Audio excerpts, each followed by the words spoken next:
بسم اللہ الرحمن الرحیم الحمد لأہلہ والصلاة علی اہلہا وبعد فاعوذ باللہ من الشیطان الرجیم بسم اللہ الرحمن الرحیم وأن المساجد للہ فلا تدعوا مع اللہ احدا صدق اللہ العظیم وقد روی عن النبی صلی اللہ علیہ وسلم انہ قال یأتی علی الناس زمان یکون حدیثهم فی مساجدهم فی امر دنیاهم فلا تجالسوهم فلیس للہ فیہم حاجہ رواہ البیہقی فی شعب الایمان۔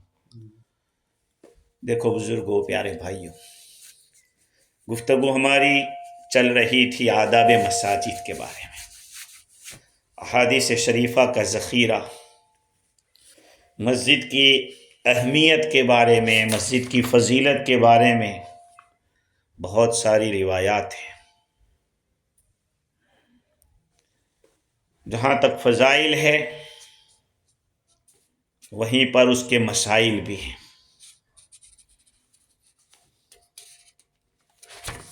چنانچہ نبی اکرم صلی اللہ علیہ وسلم کا ارشاد ہے کہ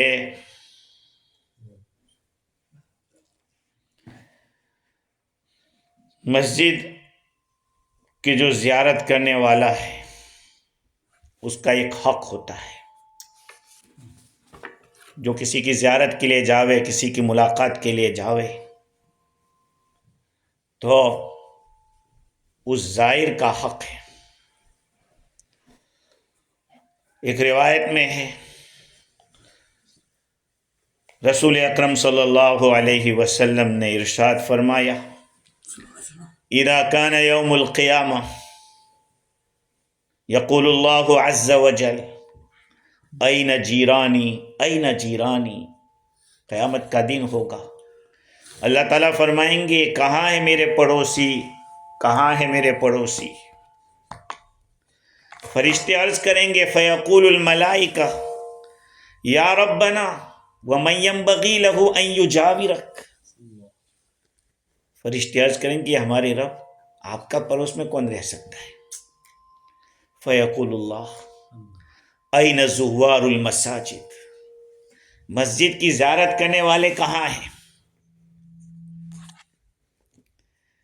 یہ مسجد کو آباد کرنے والے، مسجد میں بار بار آنے والے سب اللہ کے پڑوسی ہیں۔ اب آنے والے کو کیا نیت کرنی چاہیے، کیسے آنا چاہیے، کیا دعا پڑھنی چاہیے؟ رسول اللہ صلی اللہ علیہ وسلم نے ایک مختصر سا ارشاد فرمایا، من اتی المسجد لشیء فہو حظ، رواہ ابو داؤد۔ جو آدمی مسجد میں جس کام کے لیے آیا وہ اس کا حصہ رہے گا۔ ایک آدمی مسجد میں آیا الیکٹرک کا کام کرنے کے لیے، تو بھئی اس کا کام کا مقصد ہے، لیکن آپ لوگ آ رہے ہیں روزانہ، تو آپ کی نیت کیا ہونی چاہیے، ہمارا مقصد کیا ہونا چاہیے؟ اس کی کئی تفصیلات ہیں۔ اس لیے نہیں بھئی ایک مسجد اس لیے جا رہا ہے کہ مسجد چاہوں گا تو میرا تھوڑا واکنگ ہو جائے گا، یہ اچھی نیت نہیں۔ وہ چل کے اس لیے جا رہا ہے کہ تھوڑا مجھے قدم قدم پہ نیکی ملے گی، اور چلنے کا ثواب الگ ہوتا ہے۔ یا کسی کی نیت یہ ہے کہ چلو دوستوں سے کچھ مل لیں گے، نہیں، کہا تھوڑی دیر کا اعتکاف ہو جائے گا، مسجد میں جائیں گے تو تھوڑی دیر تنہائی مل جائے گی، عبادت کا موقع لگے گا، اللہ کے گھر کی زیارت ہوگی، علم سے فائدہ اٹھائیں گے، اور ہمارا مقصد علم کا افادہ، کسی کو بات دو چیزیں سمجھا دیں گے، کا یہ نیت ہونی چاہیے۔ حدیث میں ہے من الف المسجد الفہ اللہ، جو مسجد سے مانوس ہوتا ہے اللہ اس سے مانوس ہوتا ہے۔ بہت سارے لوگ ہوتے ہیں ارے یہ بات چھوڑو، اس کا تو چہرہ دیکھتے ایسا لگتا ہے کہ تو غصے میں ہی ہے. کہتا مانوس چہرے سے ملو، ہنستے چہرے سے.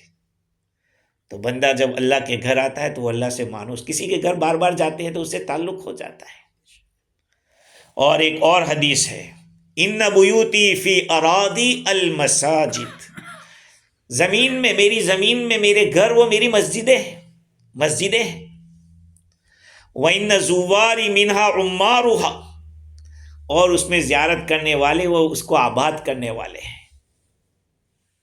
ہاں پہلے ایسا ہوتا تھا، میٹنگیں ہوتی تھی وہاں بھاگ جاتے تھے. الحمدللہ اللہ کا شکر ہے کہ ابھی تو آدھی کمیٹی موجود رہتی ہے پروگرام کے اندر، بلکہ 75% لوگ رہتے ہیں، نماز میں بھی رہتے ہیں الحمدللہ اکثر و بیشتر. تو اصل یہ آبادی ہے، صرف مینجمنٹ کر لینا نہیں ہے، مسجد کو آباد کرنا. تو اللہ تعالیٰ، رسول اللہ فرماتے ہیں، اللہ تعالیٰ فرماتے ہیں فَطُوبَى لِعَبْدٍ تَطَهَّرَ فِي بَيْتِهِ، خوشخبری ہے اس بندے کے لیے جو اپنے گھر میں پاک ہوا، صفائی پاکی حاصل کی. ثُمَّ زَارَنِي فِي بَيْتِي، پھر میرے گھر کی زیارت کی. فَحَقٌّ عَلَى الْمَزُورِ أَن يُكْرِمَ الزَّائِرَ، یہ حدیث، جس کی زیارت کی جاتی ہے اس کے ذمے ہے، اس پر حق ہے کہ جو اس کا زیارت کرنے والا ہے اس کا اکرام کرے. ہم سب زائرین ہیں اور اللہ مزور ہے. ہاں خیر، اب مسجد میں آئے، مسجد میں آنے کی دعا کیا ہے، کس طرح سے مسجد میں داخل ہوں گے، کیا دعا پڑھیں گے. کبھی یہ سوچا کہ آتے ہیں تو اللہم افتح لی ابواب رحمتک کہتے ہیں، اور نکلتے ہیں تو من فضلک من فضلک، تو پہلے رحمت مانگتے پھر فضل کیوں مانگتے؟ اور دونوں یہ حدیث پہ الفاظ ہیں. ہاں جو دعائیں ہیں چھوٹی چھوٹی، اس کو چھوٹی مت سمجھو، یہ بھی سنتیں ہیں. چنانچہ حضرت فاطمہ بنت حسین حضرت علی رضی اللہ تعالیٰ عنہ کی پوتی روایت کر رہی ہے، کس سے؟ ان جدتها فاطمۃ الکبریٰ، بڑی فاطمہ، یعنی اپنی دادی سے، دادی سے روایت کر رہے ہیں. کیا وہ فرماتی ہے کان النبی صلی اللہ علیہ وسلم اذا دخل المسجد صلی علی محمد وسلم، جب حضور مسجد میں داخل ہوتے تو پہلے اپنے اوپر درود و سلام پیش کرتے تھے، اپنے اوپر. ایک تو امت کو بتلانا، اور یہ ہے کہ یہ ایک طریقہ ہے، بسم اللہ والصلاۃ والسلام علی رسول اللہ اللہم افتح لی ابواب رحمتک. یہ بہت سارے لوگ اذان کے بعد کی دعا صرف دعا پڑھتے ہیں، حالانکہ بعض روایت میں درود شریف بھی آیا ہے، درود شریف کے بعد دعا پڑھو، پہلے. ہاں نسائی شریف میں روایت ہے اس طرح کی کہ پہلے درود شریف پڑھے پھر اللہم رب ہذہ الدعوۃ. ہاتھ اٹھانا ثابت نہیں ہے کسی حدیث سے، البتہ دعا ثابت ہے.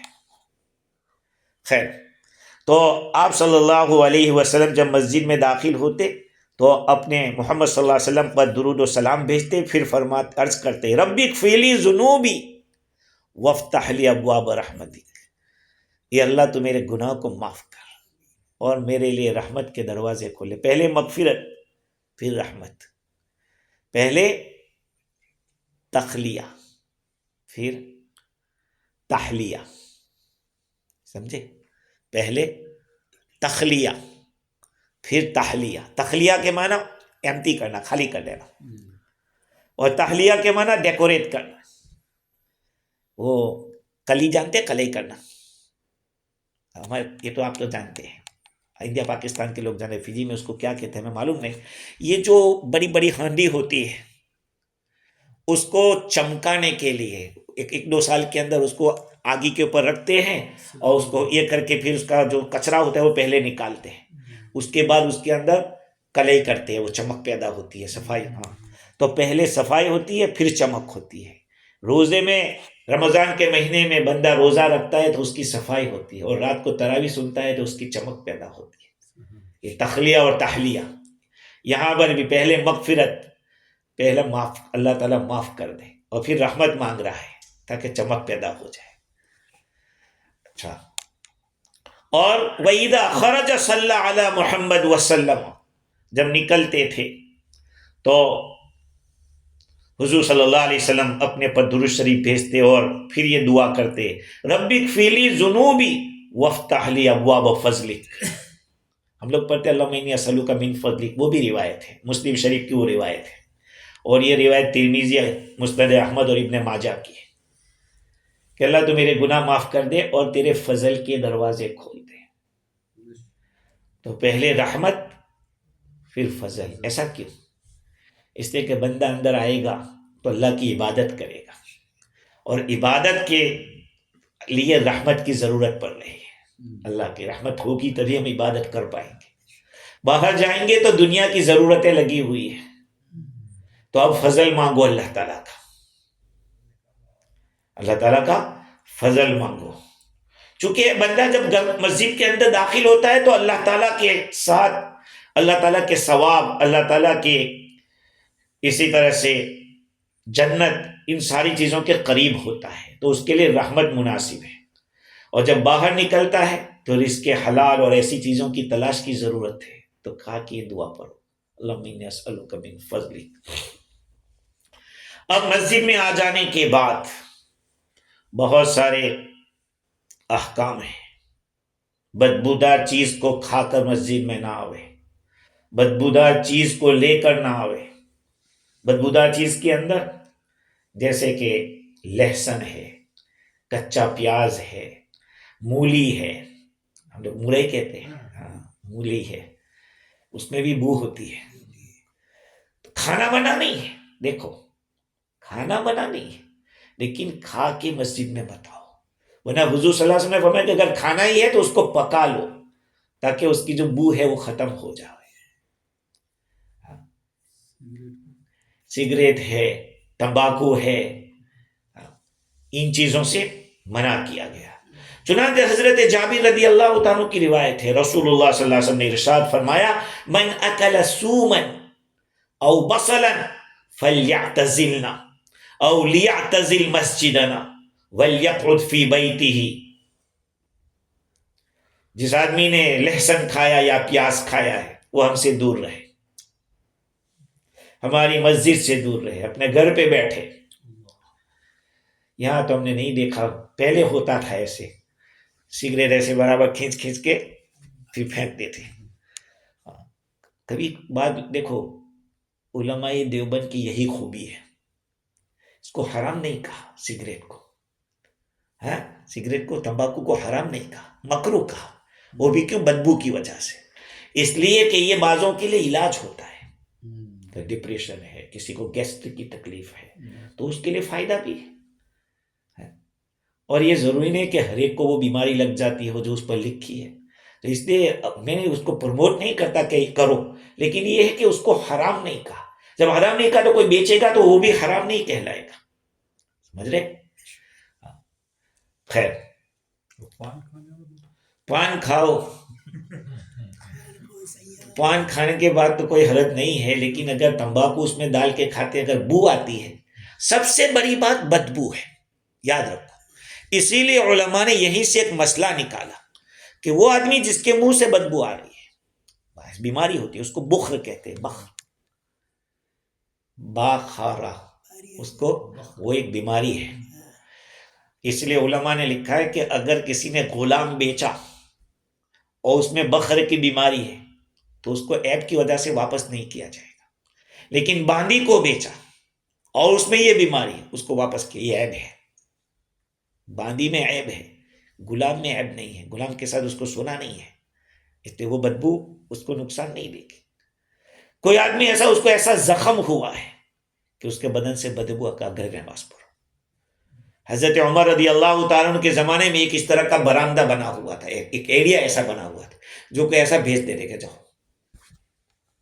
اس لیے مسجد آدمی آوے تو خوشبو لگا کر آوے، اس لیے کہ وہ فرشتوں کے ماحول میں آ رہا ہے۔ ہاں،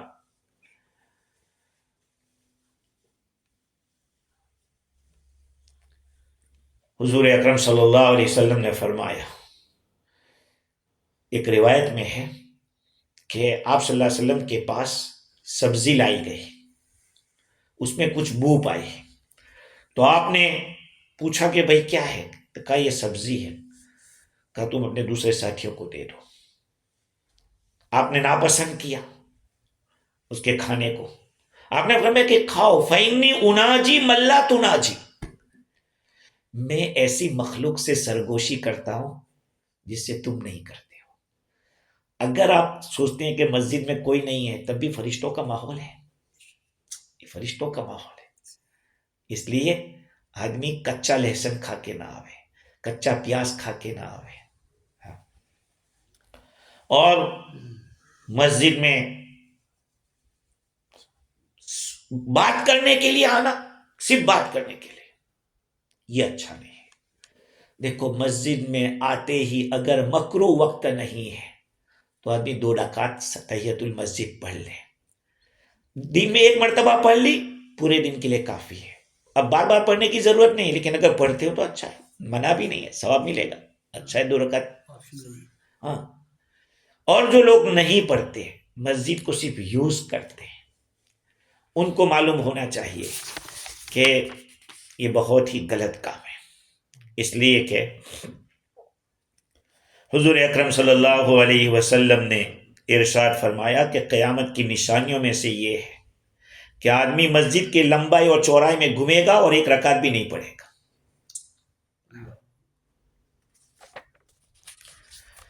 پھر مسجد کے اندر تحیۃ المسجد کی بات ہو گئی،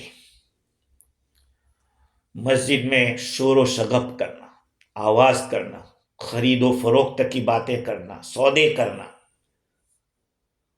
دنیاوی باتیں کرنا۔ بعض لوگ کہہ رہے ہیں آؤ نے تھوڑی مسجد میں بات کر لیں گے، آج مسجد اس کے لیے نہیں بنی ہے، مسجد تو ذکر اللہ کے لیے بنی ہے، مسجد تو نماز کے لیے بنی ہے۔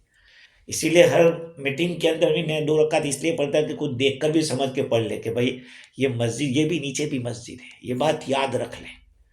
مسجد جس دن بن گئی، لوگوں کو عام اجازت دے دی کہ بس نماز پڑھ لو، اسی دن سے وہ قیامت تک کے لیے جیسی بنی ہے وہ مسجد رہے گی۔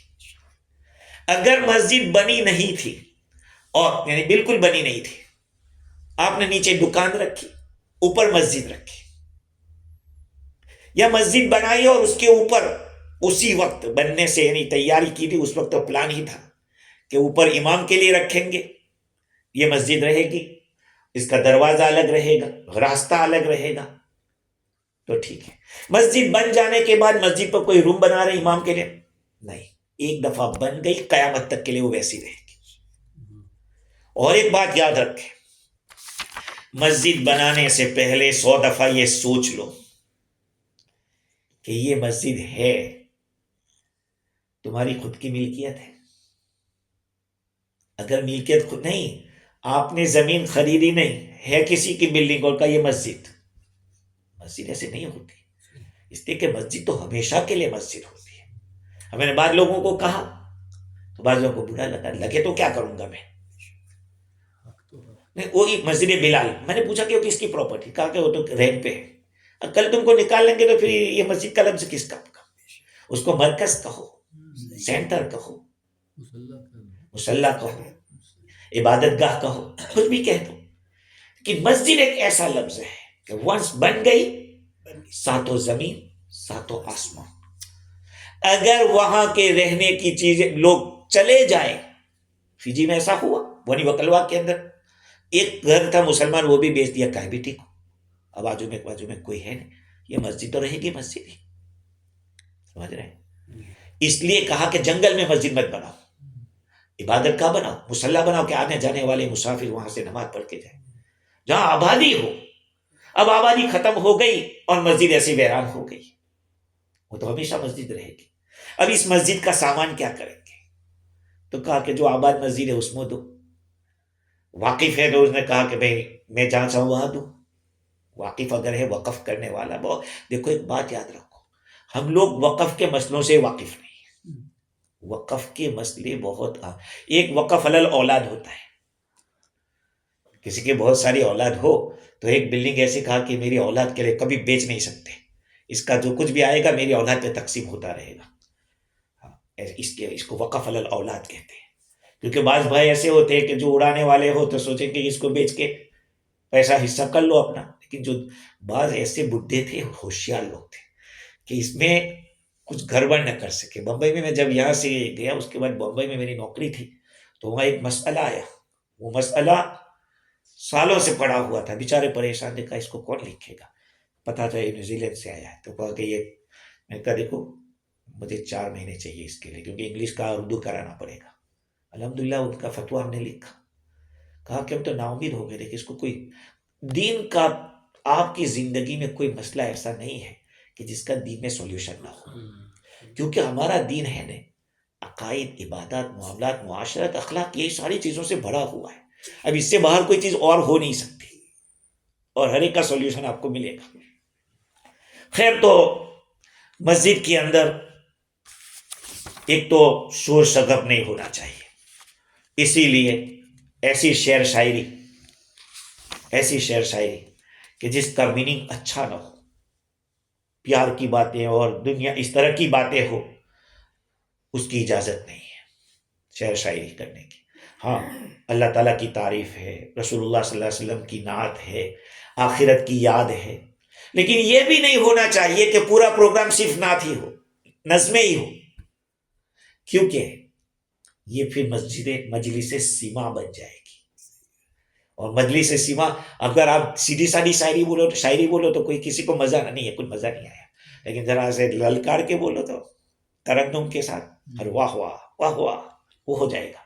تو لوگ آواز پہ مر رہے وہاں پہ، میننگ پہ نہیں. میں نے اس کے اوپر ایک رسالہ لکھا، نعت خانی کی شرعی حیثیت کا ایک رسالہ لکھا میں نے اسی کے اوپر، کہ ہوتا یہ ہے کہ رات کو 3 بجے اور فجر غائب.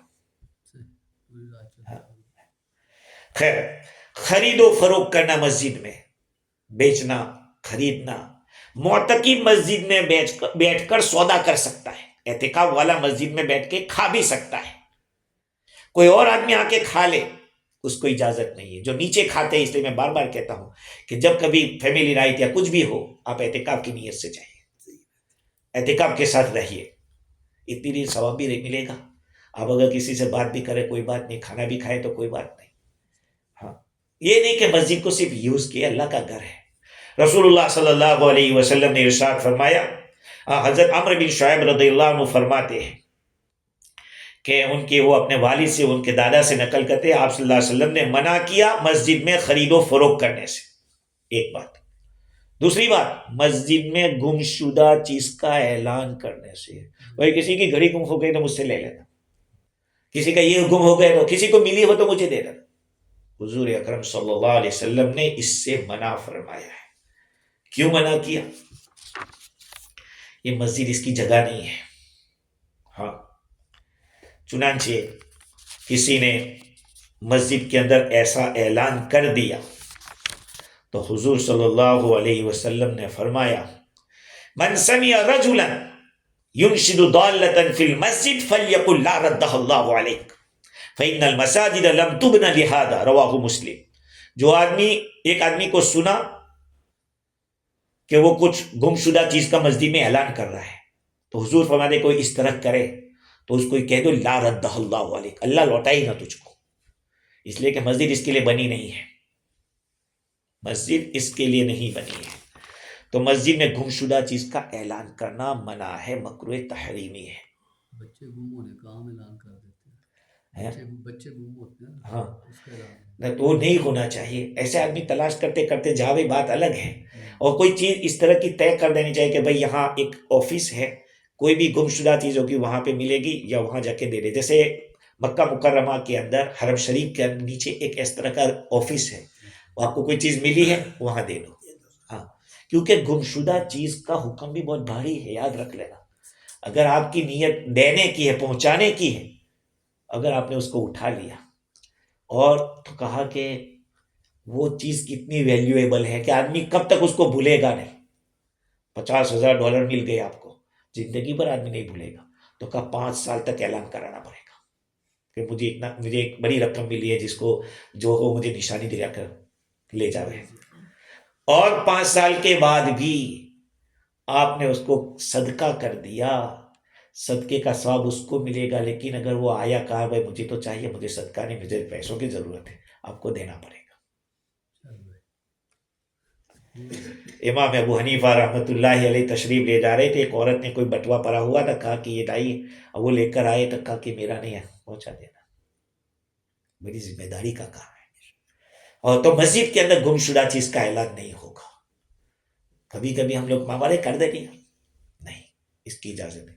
دوسری بات یہ کہ مسجد میں شعر شاعری، دیکھو حضور اکرم صلی اللہ علیہ وسلم کے زمانے میں حضرت حسان رضی اللہ عنہ کے لیے کرسی رکھی جاتی تھی، اور حضور کی شان میں اچھے اچھے کلمات کہتے تھے، کفار کے خلاف باتیں کرتے تھے، اور امت کو ابھارتے تھے اللہ کے راستے میں خرچ کرنے پر، اللہ کے راستے میں جان کی بازی لگانے کے لیے اس کے اوپر ابھارتے تھے۔ تو شعر اگر اچھا شعر ہے تو اچھا ہے، جیسے بیان کوئی کر رہا ہے، اچھا بیان کر رہا ہے تو اچھی بات ہے، اچھی بات ہوگی تو اچھی ہوگی۔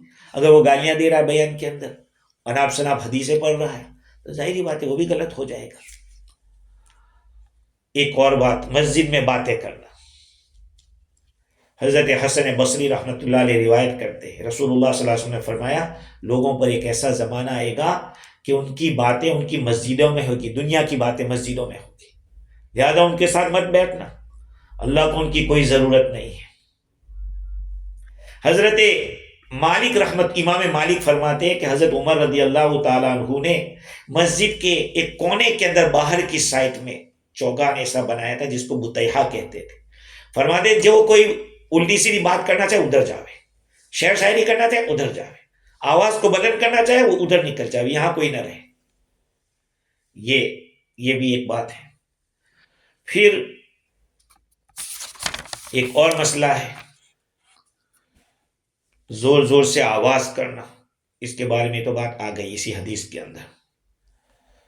حضرت سائب ابن یزید رضی اللہ عنہ فرماتے ہیں کہ میں مسجد میں کھڑا تھا تو مجھے کسی نے کنکری ماری پیچھے سے۔ اب سوچو، یہ بھی نہیں کہ اس کو بلا لا، یہ نہیں، کنکری ماری۔ میں نے دیکھا تو حضرت عمر رضی اللہ تعالیٰ عنہ تھے، کہا جاؤ وہ دو ہیں ان کو بلا لاؤ، جو دو ہیں ان کو پکڑ لاؤ۔ ان کو لے آیا، حضرت عمر نے فرمایا انتما، تم کون ہو؟ انہوں نے کہا کہ ہم طائف کے رہنے والے۔ فرمایا کہ لو کنتما من اہل البلد لاوجعتکما، اگر یہاں کے ہوتے نا اچھی طرح دھلائی کر دیتا تم دونوں کی۔ اگر تم مدینہ منورہ کے باشندے ہوتے، رہنے والے ہوتے تو تمہاری دھلائی کرتا، تمہیں درد پہنچاتا، تکلیف پہنچاتا۔ ترفعان اصواتکما فی مسجد رسول اللہ صلی اللہ علیہ وسلم، اللہ کے رسول کی مسجد میں آواز بلند کرتے ہیں زور زور کی۔ مسجد نبوی میں آج بھی اتنی خاموشی رہتی ہے، کیوں؟ حضور دنیا سے پردہ فرما گئے، اپنی قبر میں وہ حیات ہے، آج بھی ان کی تعظیم اسی طرح کرنا واجب ہے، اسی طرح تعظیم واجب ہے۔ یہ نہیں ہے کہ چل جائے گا۔ اور دوسری بات، مسجد میں انگلیوں کا جالا بنانا، انگلیوں کا، بہت سارے لوگ اس طرح کرتے ہیں، ایسے مسجد میں کے بیٹھتے جالا بنانا اس طرح۔ مسجد میں حلقہ لگا کے بیٹھنا جمعہ کی نماز سے پہلے وہ بھی منع ہے، حدیث میں وہ بھی آیا۔ تو حضرت کعب بن عجرہ رضی اللہ عنہ فرماتے ہیں رسول اللہ صلی اللہ علیہ وسلم نے ارشاد فرمایا اذا توضأ احدكم فاحسن وضوءه ثم خرج عامدا الى المسجد فلا يشبكن يديه فانه في صلاة، جو آدمی وضو کر کے مسجد میں آیا، اپنے گھر سے اچھی طرح وضو کر کے اور مسجد کی طرف نکلا، اس کو چاہیے کہ نماز وہ اپنے ہاتھوں کو ایسے جالا نہ بنائے، اس لیے کہ وہ نماز میں ہے۔ آپ سب انتظار میں بیٹھے ہیں، مسجد نماز کے انتظار میں، آپ کو نماز کا ثواب مل رہا ہے، آپ سب کی نیت ہے کہ عشاء کی ابھی اذان ہوگی اور ہم لوگ نماز پڑھیں گے۔ ابھی 2 منٹ کی دیر ہے، مجھے ایک جگہ پروگرام میں جانا ہے، انشاءاللہ یہاں سے اپنے مسائل کو بعد میں کنٹینیو کریں گے، اور بھی بہت سارے مسائل ہیں جو مسجد سے متعلق ہے۔ ٹھیک ہے، کوئی سوال ہے کسی کا؟